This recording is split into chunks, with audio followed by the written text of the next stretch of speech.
রাত পোহালেই শুরু হচ্ছে চোপড়ার ঐতিহ্যবাহী বার্নি মেলা। বুধবার 12ই ফেব্রুয়ারি শুরু হতে চলেছে 139তম দোলা মেলা, যা বার্নি মেলা নামেই পরিচিত। তারই প্রস্তুতি খতিয়ে দেখতে মঙ্গলবার পরিদর্শনে আসেন ডিএসপি রাহুল বর্মন ও চোপড়া গ্রাম পঞ্চায়েতের প্রধান জিয়ারুল রহমান। শেষ মুহূর্তের প্রস্তুতি জোর কদমে চলছে, আর শতাব্দী প্রাচীন এই মেলা নিয়ে বরাবরই উন্মাদনা রয়েছে এলাকাবাসীদের মধ্যে।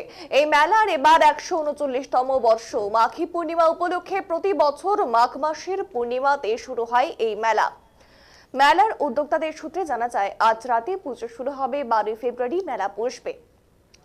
আর ইতিমধ্যেই ব্যবসায়ীরা এসে কিন্তু সেখানে উপস্থিত হয়েছেন।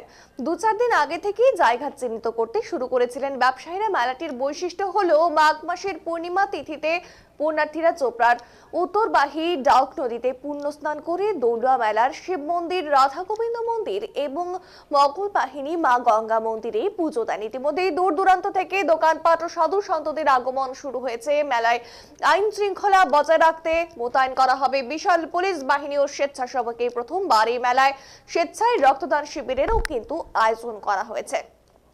ইসলামপুর সিস্টার অ্যান্ড ব্রাদার সোসাইটির সহযোগিতায় মন্দির কমিটির উদ্যোগে এই রক্তদান শিবিরের আয়োজন করা হয়েছে বলে এমনটাই জানা গেছে।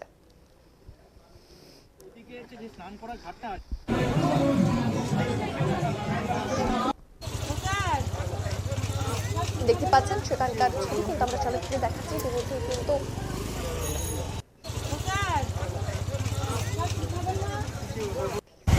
দেখো, প্রতিবারে পঞ্চায়েত থেকে কিছু না কিছু করা হয়। এবারও আজকে আমি প্রধান হিসাবে নিজে মেলার পরিকাঠামো ঘুরে দেখলাম।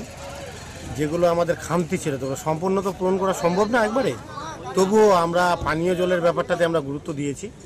মহিলারা পুণ্যার্থীরা যে আমাদের স্নান করতে আসবে সেই দিকটাও আমরা গুরুত্ব দিয়েছি। ওদের স্নান করে যে চেঞ্জের ব্যাপারটা রয়েছে, তার মধ্যে থাকলো মেলাটা সিমরার আওতায় থাকছে, যাতে বিশুদ্ধ পানীয় জল কোনো দোকানদার না ব্যবহার করে, যার জন্য আমাদের টিউবওয়েল লাগিয়ে দিয়েছি। মন্দিরের মধ্যে মায়েদের মোবাইল থেকে শুরু করে বিভিন্ন রকম গয়নাকাটি ছিনতাই হতো, এর জন্য মন্দিরের চারিপাশে একদম সিসি ক্যামেরা দিয়ে মুড়ে ফেলা হয়েছে। এবার মেলার চারিদিকেও সিসি ক্যামেরা থাকছে যথাযথ আমাদের একদম পর্যাপ্ত আমাদের পুলিশ ফোর্স থাকছে। আমরাও আমাদের ভলান্টিয়ার্সরা রয়েছে, সবাইকে নিয়ে মিটিংয়ে আলোচনা হয়েছে যে মেলায় যাতে মহিলাদের কোনো অসুবিধা না হয় এবং মেলায় কোনো অপ্রীতিকর ঘটনা না ঘটে।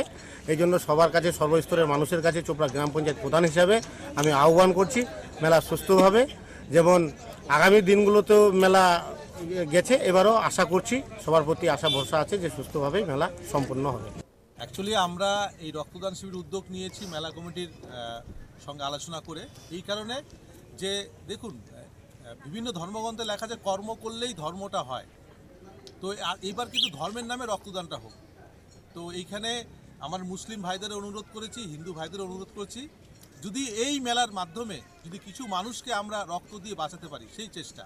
আমরা ইসলামপুর সিস্টার ব্রাদার সোসাইটি সারা বছর সামাজিক কাজ করি এবং বিভিন্ন গ্রামে গ্রামে ঘুরে করি, কিন্তু এই ঐতিহ্য মেলায় রক্তদান শিবির করার উদ্দেশ্যই হচ্ছে যে কিছু মানুষকে বাঁচানো এবং কিছু মানুষকে সচেতন করা।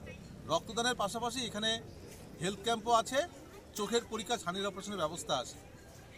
মেলা মানেই আমরা জানি জিলাপি সব বিভিন্ন রকমের দোকানপাট বসে। এখানে এসে মানুষ এবার নতুন একটা অভিজ্ঞতা পাবে, কি বলবেন? একজন রক্ত দিবে, 3 জন বাঁচবে।